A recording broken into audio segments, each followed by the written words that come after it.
Regular की है ना। हाँ अभी पहले हम सर्च कर लेते हैं, इस सवाल नहीं हो जाए। हाँ ये रिकॉर्डिंग सर, ये देखिए रिकॉर्डिंग ऑन होती है, ये कंटिन्यू कर कलर से वो पानी मेरे को ये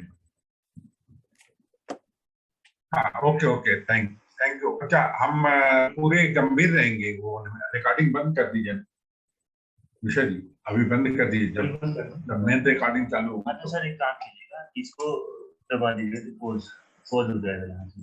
नहीं आप रुके ना 2 मिनट, पहले हम आपस में ब्रीफिंग कर लेते हैं। हाँ ठीक सर, यहाँ से मैं पोज कर देंगे। हाँ फ्रेंड्स, अभियान एकेडमी इस जूम मीटिंग में आप सबों का स्वागत करते हैं। जैसा आपको मालूम है, अभियान एकेडमी IIBF द्वारा का एक्रेडिटेड इंस्टीट्यूट है, मान्यता प्राप्त संस्थान है जो कि डेब्ट रिकवरी एजेंट की ट्रेनिंग प्रदान करता है। और अभी जो है हमारी पूरी ट्रेनिंग जो है कोविड के कारण ऑनलाइन चल रही है। हमारे बहुत सारे कैंडिडेट्स जो है दूर दूरस्थ क्षेत्रों में हैं। हम अपने यहाँ जो है पूरे सिस्टम को, मैक्सिमम सिस्टम को ऑडियो वीडियो PPT में कन्वर्ट किए। इसका मुख्य कारण यह है कि कई हमारे जो कैंडिडेट्स हैं उनके यहाँ कनेक्टिविटी सही नहीं है। तो हमारा प्रयत्न है कि हम जो है जहाँ पर वो हमारे क्लास को कम सुन पाते हैं या ध्यान नहीं दे पाते, तो वो जो है ऑडियो वीडियो PPT पर। साथियों, आपके जब प्रश्न आते हैं तो प्रश्न ऑब्जेक्टिव टाइप के रहते हैं। एक प्रश्न का 4 उत्तर रहता है, 4 में से कौन सा सही है वो आपको चूज करना पड़ता है।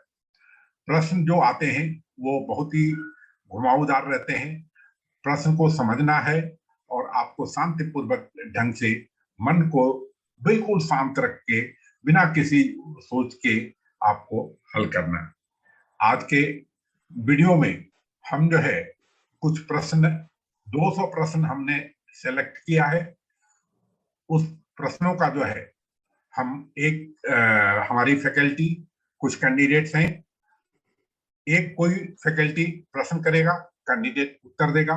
यदि कैंडिडेट का उत्तर सही रहा तो सही माना जाएगा, नहीं तो फैकल्टी जो है उसका एक्सप्लेनेशन देगी।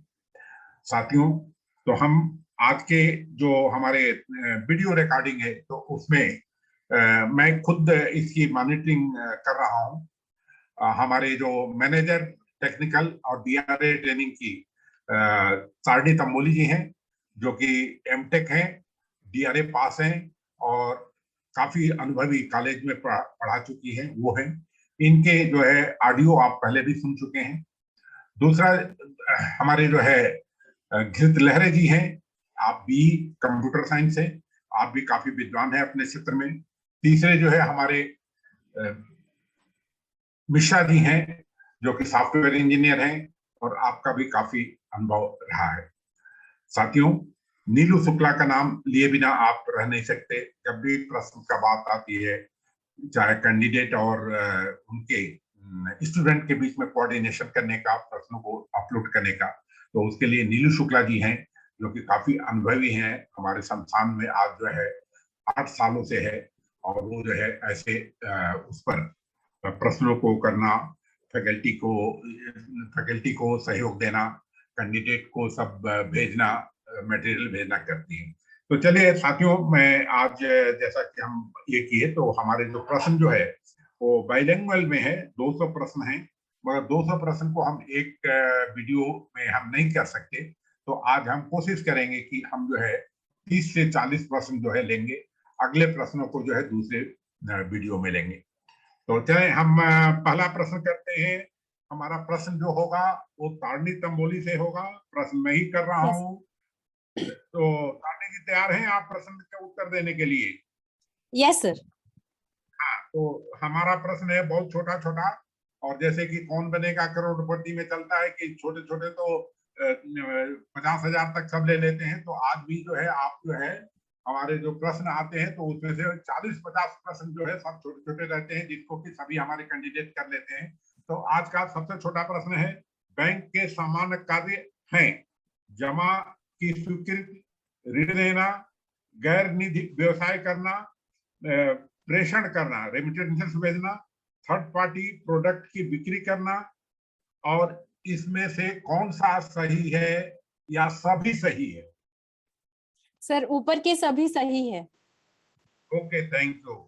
तो दूसरा प्रश्न है कि भुगतान बैंक स्वीकार कर सकते हैं, आगे डैश डैश है। तो भुगतान बैंक किसी भी प्रकार की जमा और बिना किसी अधिकतम सीमा के भी रकम स्वीकार कर सकते हैं, केवल सावधि जमा ले सकते हैं, दिन में और शाम तक का बैलेंस जो है, जो डिमांड डिपॉजिट का होगा, प्रति ग्राहक 2 लाख से अधिक नहीं होगा। और अगला है कि मांग जमा, लेकिन दिन के अंतिम की कोई ऊपरी सीमा नहीं रहती। तो इसमें आपको आपको इसका उत्तर देना है। उत्तर के साथ जो है आप इसका जो है इंग्लिश में क्या होगा वो भी उत्तर देंगे। बोलिए। सर दिन एवं बैलेंस की डिमांड डिपॉजिट प्रति ग्राहक 2 लाख रुपए से अधिक नहीं होती। तो इसका इंग्लिश में क्या बोलेंगे? Sir demand deposit having day and balance not exceeding ₹2 lakh पर कस्टमर। सही है, ओके। चलिए, बहुत अच्छा आपका रहा दोनों। तो अब हम दूसरी Yes. जोड़ी बुलाते हैं। हमारे लहरे जी रहेंगे और मिश्रा जी रहेंगे। प्रश्न जो है मिश्रा जी करेंगे, उत्तर लहरे जी देंगे। मिश्रा जी, आप अगला प्रश्न करें। अगला प्रश्न है प्रश्न संख्या 3। लघु वित्त बैंकों के संदर्भ में निम्नलिखित में से कौन सा कथन सही है? ऑप्शन ए, प्राथमिकता क्षेत्र के लिए पूर्ण ऋण का न्यूनतम 75%। ऑप्शन बी, प्रति उधारकर्ता अधिकतम ऋण राशि 50 लाख रुपए तक स्वीकृत की जा सकती है। ऑप्शन सी, बड़े उद्योगों या व्यावसायिक घरानों को, संगठित क्षेत्र और निम्न आय वाले घरों को। ऑप्शन डी, इनमें से कोई भी नहीं। इसका राइट आंसर होगा ऑप्शन नंबर ए, प्राथमिक क्षेत्र के लिए कुल ऋण का न्यूनतम 75%। हाँ, तो प्रायोरिटी सेक्टर में 75% रहता है, जो कि लारे जी ने अपना किया। चलिए मिश्रा जी, अगला प्रश्न कीजिए। अगला प्रश्न है प्रश्न संख्या 4।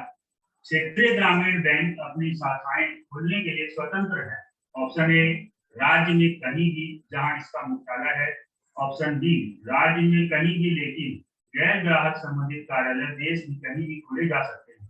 ऑप्शन सी, केवल सरकार द्वारा अधिसूचित स्थानों में। ऑप्शन डी, देश में कहीं भी। इसका राइट आंसर होगा ऑप्शन सी, केवल सरकार द्वारा अधिसूचित स्थानों में। हाँ, आपका सही है। मैं इसमें कंट्रीब्यूट करूं कि क्षेत्रीय ग्रामीण बैंक जो है वो अपने राज्य में ही जो है शाखाएं खोल सकती है।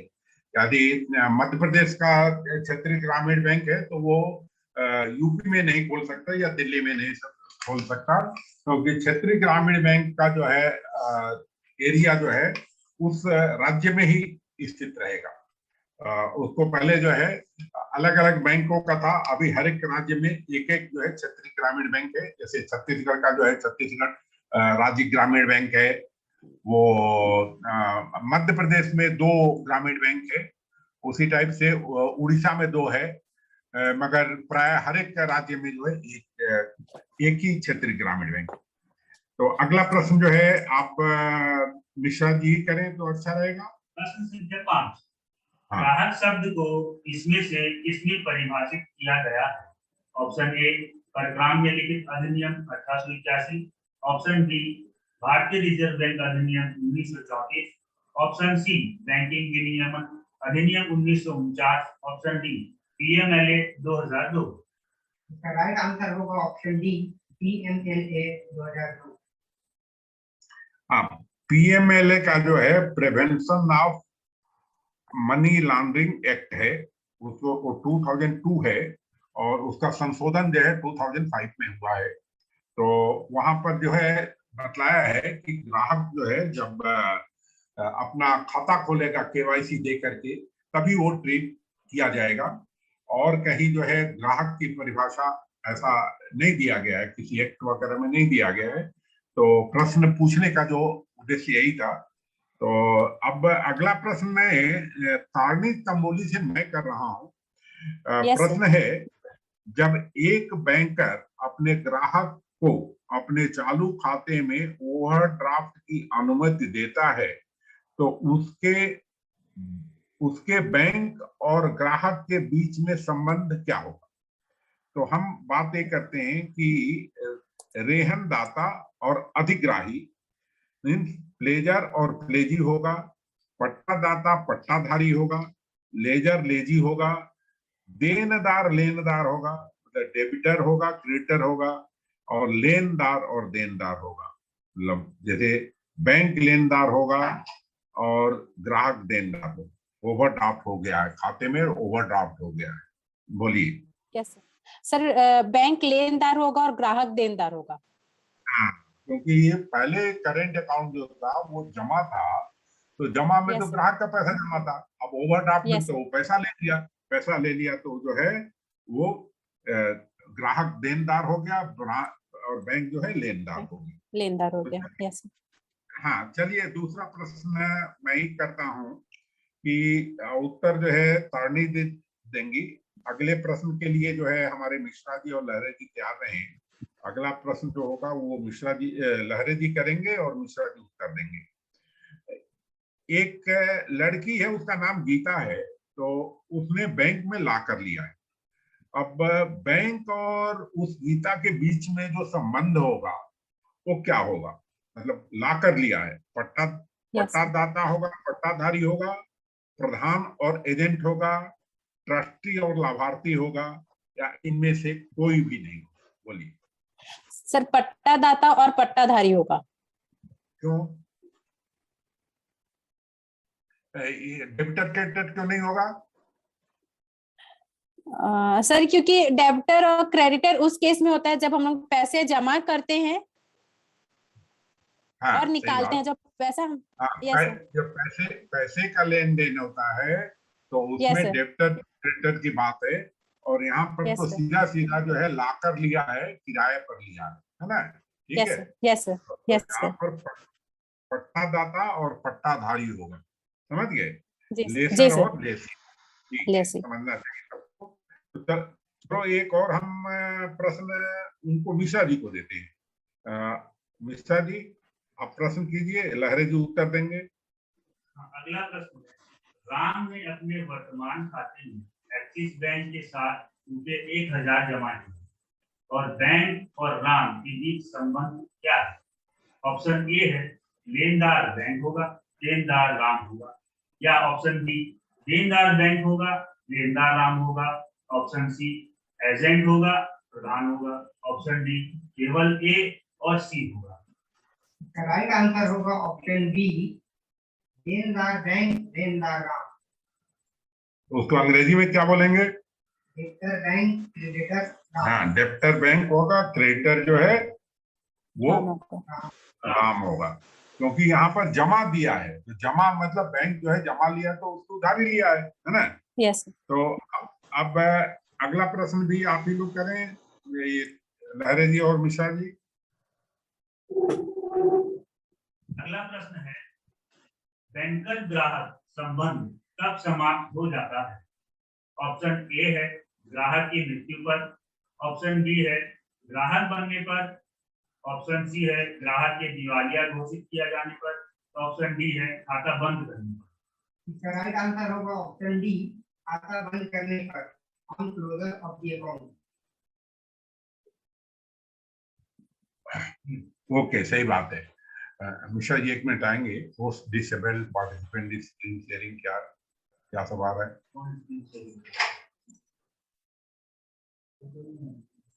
अच्छा, चलिए। हाँ, चलिए अगला प्रश्न मैं करता हूं और इसका उत्तर जो है वो लहरे जी देंगे। बैंक ड्राफ्ट के संबंध में कौन सा सही नहीं है? बैंक ड्राफ्ट क्या होता है? बैंक जो है पैसा लेती है और ड्राफ्ट जारी करती है। तो ड्राफ्ट में 3 पार्टियां होती है। बैंक शाखा जो इसे जारी करती है उसे आहर्ता कहा जाता है। बैंक शाखा जिस पर इसे जारी किया जाता है या किस शाखा में आहर्ता करता है। अगला जो है, जिस पक्ष के लिए यह जारी किया जाता है उसे अदाता कहा जाता है। इसे खरीदने वाले को क्रेता कहा जाता है। इनमें से कोई भी नहीं। बोलिए। इसका राइट आंसर होगा ऑप्शन सी, बैंक शाखा जिस पर इसे जारी किया जाता है या इस शाखा को आहर्ता कहा जाता है। The bank branch on which it is issued or which branch has to pay for the drawer. Okay, thank you, thank you. तो चलिए अगला प्रश्न फिर मिश्रा जी करते हैं और लहरे जी वो करेंगे। अगला प्रश्न है, बैंकर और ग्राहक के बीच क्या संबंध होता है जब बैंक अपने ग्राहक के लिए चेक क्लियरिंग करता है? ऑप्शन ए समाशोधन सदस्य और प्रधान, ऑप्शन बी एजेंट और प्रधान, ऑप्शन सी संग्राही अधिकोष बैंक और धारक, ऑप्शन डी अमानत रखने वाला और अमानतदार, ऑप्शन ई इनमें से कोई भी नहीं। इसका राइट आंसर होगा ऑप्शन बी एजेंट और प्रधान, एजेंट एंड प्रिंसिपल। हाँ, सही सही, आगे चलिए।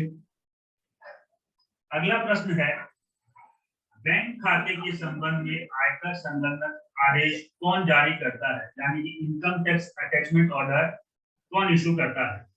ऑप्शन ए भारतीय रिजर्व बैंक, ऑप्शन बी भारतीय बैंकिंग संघ, ऑप्शन सी आयकर अधिकारी या ऑप्शन डी बैंकिंग लोकपाल। इसका राइट आंसर होगा ऑप्शन सी आयकर अधिकारी या इनकम टैक्स अथॉरिटीज। लहरे जी आप अपना वेब कैम वो कर लीजिए। हाँ, तो चलिए अगला प्रश्न जो है 13 नंबर है। हम बोलते हैं कि इसको मिश्रा जी पूछे और लहरे जी उत्तर दें। अगला प्रश्न है, बचत खातों में नीचे में से या ऑप्शंस में से इनके बारे में कुछ प्रतिबंध है। तो ऑप्शन ए है प्रति तिमाही निकासी की संख्या, ऑप्शन बी एटीएम में प्रति लेन देन निकासी की राशि, ऑप्शन सी प्रति तिमाही खाते में जमा करने की संख्या, ऑप्शन डी ए और डी दोनों। राइट आंसर होगा ऑप्शन डी ए और बी दोनों, बोथ ए एंड बी। यानी कि प्रति तिमाही निकासी की संख्या और एटीएम के प्रति लेन देन निकासी की राशि के बारे में कुछ प्रतिबंध होते हैं। हाँ, तो मैं कर रहा हूं अगला प्रश्न, है ना? उत्तर लहरे जी देंगे। ओवरड्राफ्ट को आमतौर पर बैंकों द्वारा डैश है में अनुमति दी जाती है। बचत खाते में दी जाती है, आवर्ती खाते में दी जाती है, सावधि खाते में दी जाती है, चालू खाते में दी जाती है। इसका राइट आंसर होगा ऑप्शन डी चालू खाते में, करेंट अकाउंट। हाँ, उसी में ओवरड्राफ्ट दिया जाता है, सेविंग्स में नहीं दिया जाता, जमा में भी नहीं दिया जाता, है ना? तो चलिए अगला प्रश्न जो है फिर मिश्रा जी करेंगे, लहरे जी उत्तर देंगे। अगला प्रश्न है, बैंक की सावधि जमा की विशेषताएं इस प्रकार हैं। ऑप्शन ए जमा के समय ग्राहक की समिति के अनुसार ब्याज दर, ऑप्शन बी जमा के निश्चित अवधि, ऑप्शन सी ब्याज का आवधिक भुगतान, ऑप्शन डी सावधि जमा कम से कम 7 दिनों के लिए किया जा सकता है और अधिकतम 10 साल के लिए, ऑप्शन ई है उपरोक्त सभी। इसका राइट आंसर होगा ई उपरोक्त सभी, all of the above. Good, fine. तो अब लहरे जी प्रश्न करेंगे, सावधि जमा नहीं हो सकता, क्या क्या नहीं हो सकता सावधि जमा? ये लहरे जी आपका मैं फोटो नहीं देख पा रहा हूँ, प्लीज आप कैम को एक करें। चलिए चलिए प्रश्न कीजिए। क्वेश्चन नंबर 16, सावधि जमा नहीं हो सकता है। ऑप्शन ए है परिपक्वता तिथि पर एक और अवधि के लिए नवीनीकृत, ऑप्शन बी है परिपक्वता तिथि से पहले भुगतान किया जा सकता है, ऑप्शन सी है गिरवी के रूप में बैंक को प्रतिभूति नहीं दी जा सकती, ऑप्शन डी है तीसरे पक्ष को हस्तांतरित। इसका राइट आंसर होगा ऑप्शन डी तीसरे पक्ष को हस्तांतरित। हाँ, देखिए क्या है कि जो फिक्स्ड डिपॉजिट है तो उसको किसी थर्ड पार्टी को ट्रांसफर नहीं कर सकते, उसका उसको जो है जैसे चेक वगैरह को तो कर सकते हैं, इसको नहीं कर सकते।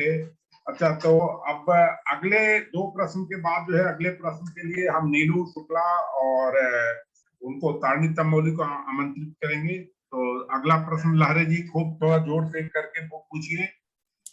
जी, नेक्स्ट क्वेश्चन है क्वेश्चन नंबर 17, आवर्ती जमा खाते को ग्राहक को जमा करने की आवश्यकता होती है निम्न में से।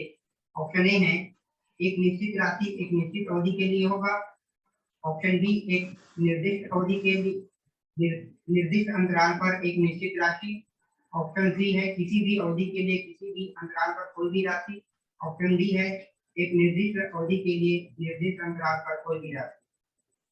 इसका सही जवाब होगा ऑप्शन बी। एक निर्दिष्ट अवधि के लिए निर्दिष्ट अंतराल पर एक निश्चित राशि, यानी कि a fixed amount at specified intervals for a specified period. Good, सही।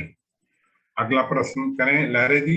इस प्रश्न में जो 4% लिखा है, तो अभी सेविंग्स बैंक में ब्याज की दर जो है 2.75% हो गया है। तो हमारे जो प्रश्न जो वाले हैं तो अभी ध्यान रखेंगे। चलिए प्रश्न कीजिए लहरे जी। क्वेश्चन नंबर 18, बचत बैंक पर ब्याज का भुगतान किया जा सकता है। ऑप्शन ए है 4% प्रति वर्ष, उसको 2.75% 2.7% प्रति वर्ष। और ऑप्शन बी है केवल छमाही अंतराल पर। ऑप्शन सी वार्षिक अंतराल पर। ऑप्शन डी है केवल त्रैमासिक अंतराल पर। ऑप्शन ई है बैंक की बोर्ड द्वारा तैयार की गई बैंक की अपनी अनुमोदित नीति के अनुसार। इसका सही जवाब होगा ऑप्शन ई। बैंक की बोर्ड द्वारा तैयार की गई बैंक की अपनी अनुमोदित नीति के अनुसार, यानी कि as per banks own approved policy formulated by banks board. ठीक है, फाइन। तो चलो नीलू शुक्ला आ गई क्या नीलू? जी जी जी सर। हाँ, तो चलो ये प्रश्न, अगला प्रश्न जो है तुम करो। 19 नंबर और तारणी उत्तर देगी। जी जी जी सर। हाँ, दोनों अपने इस पर आ जाएं, जी जी सर। स्क्रीन पर आ जाएं दोनों, जल्दी हाँ करें। सर, स्क्रीन पे है दोनों। हाँ जी सर। क्वेश्चन नंबर 19 है, मांग जमा वो है, ऑप्शंस हैं ए जिसे अनुरोध पर वापस लिया जा सकता है, दूसरा बी है जो मैनेजर द्वारा मंजूरी पर वापस किया जा सकता है, और तीसरा है डी नंबर का ऑप्शन जिसे मांग पर वापस किया जा सकता है, और डी नंबर का ऑप्शन है जिसे अनुनय पर वापस लिया जा सकता है, और ऑप्शन नंबर ई है जो सी चालू खाता है या बचत खाता है उसके अनुसार, या एफ है सी और ई। सर मैम इसका आंसर होगा सी और ई, मतलब जिसे मांग पर वापस किया जा सकता है और जो चालू खाता या बचत खाते इसके अनुसार है। अच्छा, फाइन। हाँ सही आंसर है आपका मैडम। क्वेश्चन नंबर 20 है, चालू खाते के जमाकर्ता खालिस्तान के हकदार नहीं होते हैं। ऑप्शन है ए चेक बुक, बी मासिक विवरण, सी नगद भुगतान, और डी है ब्याज हालांकि सेवा शुल्क लागू है। मैम इसका आंसर होगा डी, ब्याज हालांकि सेवा शुल्क लागू है। हाँ बिल्कुल सही जवाब है आपका। क्वेश्चन नंबर तो जी आप एक मिनट रुके नीलू जी। जी जी ये जी जी इस पूरे प्रश्न में जो उड़ता बात है वो ये है कि चालू खाते में है ना, वो जो जमा करता है वो हकदार नहीं होता किस चीज का, चेक बुक। तो चेक बुक तो देते ही है, मासिक विवरण भी देते हैं, नगद भुगतान भी देते हैं, ब्याज हालांकि सेवा शुल्क लागू है।